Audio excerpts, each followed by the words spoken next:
முத்து சரியான கோவத்தில் வீட்டுக்கு வராரு. வந்தது மட்டும் இல்லாமல் என்னடா பண்ணி வச்சிருக்க அப்படின்னு சொல்லிட்டு மனோஜ் போயிட்டு அடி அடின்னு அடிக்கிறாரு. இதை பார்த்துருக்க விஜயா, எதுக்குடா இப்போ அவன் மேலே கை வைக்கிற? என்னடா உனக்கு எப்போ பார்த்தாலும் இதே வேலையை போச்சா? இந்த கொஞ்ச நாளாக கொஞ்சம் அவனை அடிக்காமல் இருந்துட்டு இருந்த, இப்போ மறுபடியும் கிறுக்கு திரும்பிக்கிச்சாடா உனக்கு அப்படின்னு சொல்லி பேசுகிறாங்க. உங்கள் பையன் என்ன பண்ணியிருக்கான்னு கேள்விப்பட்டா நீங்களும் அவனை போட்டு சாத்துன்னு சாத்துவீங்க அப்படின்னு சொல்கிறாங்க. அப்படி என்ன பண்ணா? அவனே பாவம் ஃப்ரெண்டுக்கு துணமாப்பிள்ளையே போயிட்டு இப்போ தான் வந்து உட்காந்துருக்கான் டயர்ட் ஆகிட்டு. அவன் ஏன்டா இப்படி பண்ணுற நீ அப்படின்னு சொல்கிறாங்க. கல்யாண மாப்பிள்ளைக்கு துணை மாப்பிள்ளையாவா?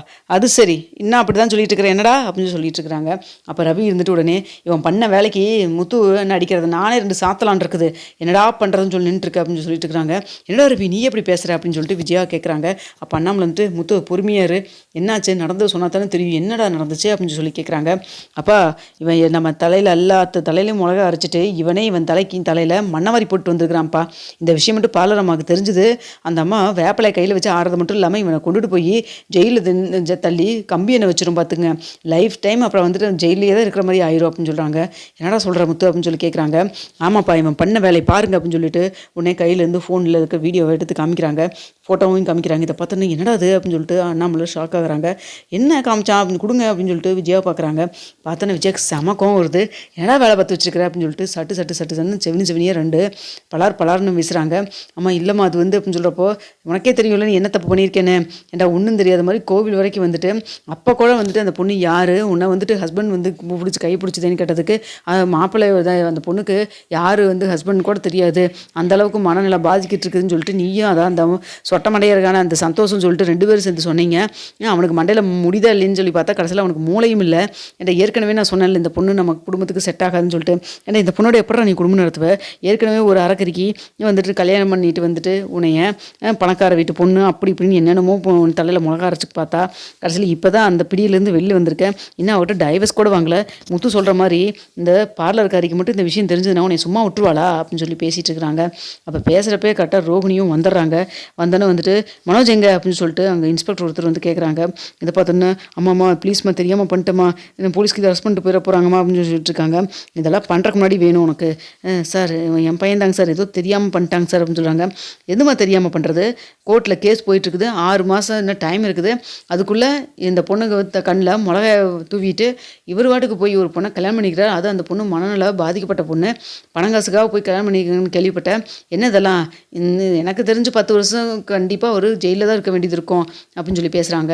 இதை பார்த்துட்டு இருக்கிற உடனே விஜய் வந்துட்டு, பார்லர்காரி நீ பண்ண தப்பப்படவா, என் பையன் தப்பு பண்ணிட்டான், நீ அன்னைக்கே டைவர்ஸ் கொடுத்து தொலைஞ்சிருந்தீங்கன்னா இந்நேரம் வேலையை முடிஞ்சிச்சுல்ல அப்படின்னு சொல்கிறாங்க. ஆன்ட்டி நான் இப்போ கூட நேற்று வரைக்கும் உங்கள்கிட்ட என்ன சொல்லியிருந்தேன், 5 லட்ச ரூபா நீங்கள் பணத்தை எனக்கு கொடுங்க, செட்டில் பண்ணுங்கள், நான் டைவர்ஸ் பேப்பரில் சைன் பண்ணுறேன் தானே சொன்னேன்.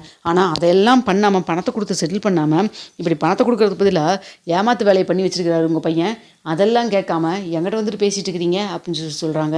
இதை கேட்டு இங்கே பாரு அவன் ஏதோ தெரியாமல் பண்ணிட்டான், 5 லட்ச ரூபாய்க்கு பதிலாக இன்னொரு 1 லட்ச ரூபா சேர்த்து கூட கொடுக்குறோம், தயவுசெய்து இந்த பிரச்சனை இதோட விட்டுரு, போய் கேஸை வாபஸ் வாங்க அப்படின்னு சொல்லி சொல்கிறாங்க.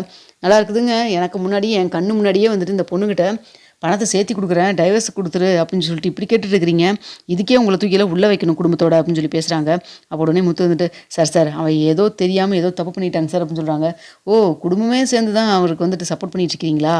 ஒழுங்காக நீங்களே வந்தீங்கன்னா மரியாதையே கூப்பிட்டு போவோம், இல்லைன்னா அப்புறம் ஊருக்கு முன்னாடி எல்லாத்துக்கு முன்னாடி அடிச்சு இழுத்துட்டு போகிற மாதிரி இருக்கும், உங்களுக்கு தான் அவமானமாக போயிடும்.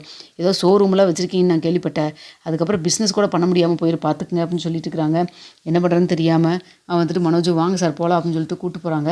அப்போ அங்கே போனதுக்கப்புறம் வந்துட்டு அங்கே மனோஜிட்ட கேள்வி கேட்டுருக்காங்க.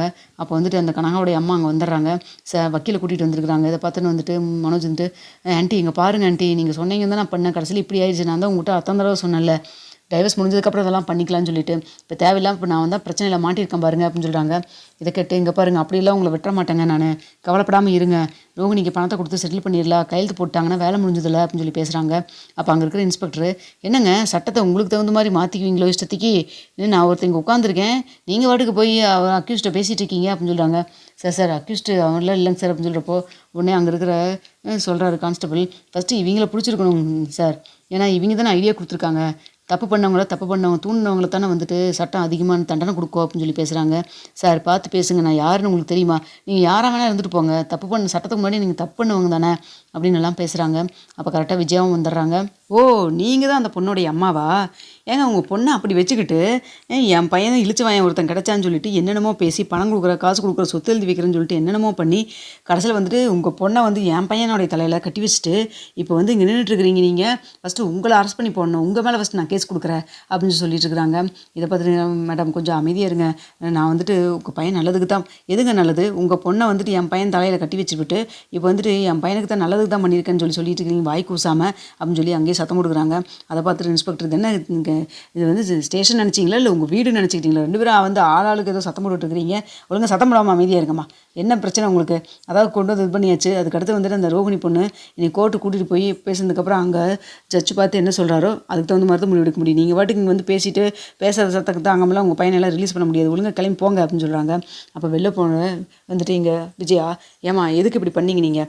நீங்கள் எதாக இருந்தாலும் எங்கள் பெரியவங்க நாங்கள் இருக்கோம்ல, எங்ககிட்ட வந்து சொல்லாமல் நீங்கள் வாட்டுக்கு ஒரு இழிச்சு வாயன் கிடைச்சான்னு சொல்லிட்டு ஏற்கனவே ஒருத்தி அவளை ஏமாற்றிட்டான். அடுத்தது நீங்களும் வந்துட்டு என் பையனை ஏமாற்றிட்டீங்களே பங்குக்கு. எதுக்கு இப்படியெல்லாம் வருஷ கட்டி வரீங்க என் பையனை ஏமாத்துறதுக்குனே அப்படின்னு சொல்லிட்டு இருக்காங்க. அப்போ முத்து உடனே வந்துட்டு அதுக்கு மனோஜ் கொஞ்சமாவது புத்திசாலியாக இருக்கணுமா? யார் என்ன சொன்னாலும் ஓகேன்னு சொல்லிட்டு ஃபஸ்ட்டு நம்புறதை அவன் ஃபஸ்ட்டு என்னைக்கு நிறுத்துறானோ அன்றைக்கி தான் அவன் உருப்பிடுவான் அப்படின்னு சொல்லிட்டு இருக்கிறாங்க. டேய், நடந்து முடிஞ்சதை பற்றி விட்றா, அவனை இப்போ வெளியில் எடுக்கணும்டா, அவனுக்கு வீட்டுக்கு கூட்டு போகணும்டா, அந்த பொண்ணு கழுத்தில் தாலி கட்டியிருக்கான், அதை ஃபஸ்ட்டு கழட்டி எரிஞ்சிட்டு அவனை வர சொல்லு அப்படின்னு சொல்லிட்டு இருக்கிறாங்க. இதெல்லாம் பார்த்துட்டு இருக்கிற உடனே கனகாவுடைய அம்மா, இங்கே பாருங்கம்மா, என் பொண்ணு கல்யாணம் ஆயிடுச்சு, உங்கள் பையன்தான் வந்துட்டு என் பொண்ணுடைய ஹஸ்பண்டு, அவர் தான் எங்கள் வீட்டு மாப்பிள்ளை. நீங்கள் வாட்டுக்கு வந்துட்டு ஏதோ வந்து என்னமோ விளையாட்டுக்கு பொம்மை கல்யாணம் பண்ண மாதிரி ஏதோ பேசிட்டு இருக்கிறீங்க. இங்கே பாருங்கள், தேவையில்லாமல் நீங்கள் பிரச்சனை பண்ணாதீங்க, தயவுசெய்து கம்முன்னு இருங்க. உங்களை விட எனக்கு வந்துட்டு என் மாப்பிள்ளை எப்படி வெளியில் எடுக்கணும்னு எனக்கு தெரியும். இன்னும் 1 மணி நேரத்தில் அவர் வீட்டில் இருப்பார், நீங்கள் கவலைப்படாமல் போங்க அப்படின்னு சொல்லிட்டு இருக்கிறாங்க. இதை பார்த்துட்டு இருக்கிற முத்து, ஏம்மா எங்களை வந்துட்டு போங்க, மாப்பிள்ளை வீட்டில் வந்து அது வரணும் இது வரணும், ஒரு கல்யாணம் டைம் ஆயிடுச்சுன்னு சொல்லி என்னென்னமோ சொல்லி கடைசியில் மறைச்சி வச்சு என் தண்டனை கல்யாணம் பண்ணி வச்சிட்டிங்கள, உங்கள்கிட்ட நான் இதை எதிர்பார்க்கவே இல்லைங்கம்மா அப்படின்னு சொல்கிறாங்க. ஆனால் ஒன்றே உங்கள் பொண்ணு கனகாவுக்காக நான் வந்துட்டு வந்து எதுவுமே யோசிக்காமல் எதுவும் பிரச்சனை பண்ணாமல் இருக்கேன். இதே இடத்துல வேறு யாராவது இருந்திருந்தாங்கன்னா நடக்கிற விஷயமே வேறையாக இருக்கும். ஏற்கனவே அவன் வந்துட்டு கல்யாணத்தில் படாத பாடுபட்டு தான் இப்போ வெளில வந்தான். ஏதோ அந்த அம்மா அந்த பார்லர் அம்மாவே ஏதோ வந்து 5 லட்ச ரூபா கொடுத்தா வந்து கேஸ் சைன் போட்டு நான் வந்து முடிச்சுக்கிறேன்னு சொல்லிட்டு இருந்தது. அதுக்குள்ளே இப்படி ஒரு காரியத்தை பண்ணிட்டீங்களே.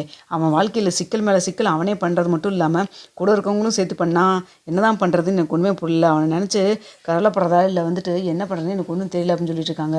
இதை பார்த்துட்டு இருக்க விஜயான்ட்டு, டேய் இவங்கிட்டெல்லாம் என்னடா பேச்சு வேண்டி கிடைக்குது, கொஞ்சம் அமைதியாக இருடா, இவங்கிட்டெல்லாம் நம்ம போய் பேசணும்னு அவசியம் இல்லை, நீ போய் நம்ம வக்கீலில் கூட்டிகிட்டு வர வா, பார்த்துக்கலாம் நம்ம அப்படின்னு சொல்லிட்டு இருக்கிறாங்க. இங்கே பாருங்க, நீங்களே எதுவும் அலைய வேண்டாம், நான் தான் சொல்கிறேன்ல 1 மணி நேரத்தில் உங்கள் பையன் அங்கே இருப்பார், நீங்கள் கவலைப்படாமல் வீட்டுக்கு போங்கம்மா அப்படின்னு சொல்கிறாங்க. அப்போ விஜயாவை கன்வின்ஸ் பண்ணி எப்படியே முத்து வாமா வீட்டுக்கு போகலாம், அதான் சொல்கிறாங்களம்மா நம்ம பார்த்துக்கலாம் வாங்க அப்படின்னு சொல்லிட்டு வீட்டுக்கு அழைச்சிட்டு போகிறாங்க. அங்கே போகிறப்ப வந்துட்டு விஜயா சொல்கிறாங்க, டே எதுக்குடா இப்படி இது குருவிட்டத்தனமாக பண்ணுறா அப்படின்னு சொல்லிட்டு நான் போய் ரோகிணியை பார்த்து பேசிட்டு வரட்டுமாடா அப்படின்னு சொல்கிறாங்க. ஏற்கனவே இந்த பார்லர் அம்மா பல கணக்கில் இருக்கும், இப்போ என்ன கணக்கு போட்டு இந்த மாதிரி பண்ணிகிட்டு இருக்குதுன்னு தெரியல அப்படின்னு சொல்லி பேசி வாய முடியல. அதுக்குள்ளே அங்கே ரோகிணி ரோட்லேயே பார்க்குறாங்க, அந்த சிந்தாமணியோட பேசி நின்றுட்டுருக்குறாங்க.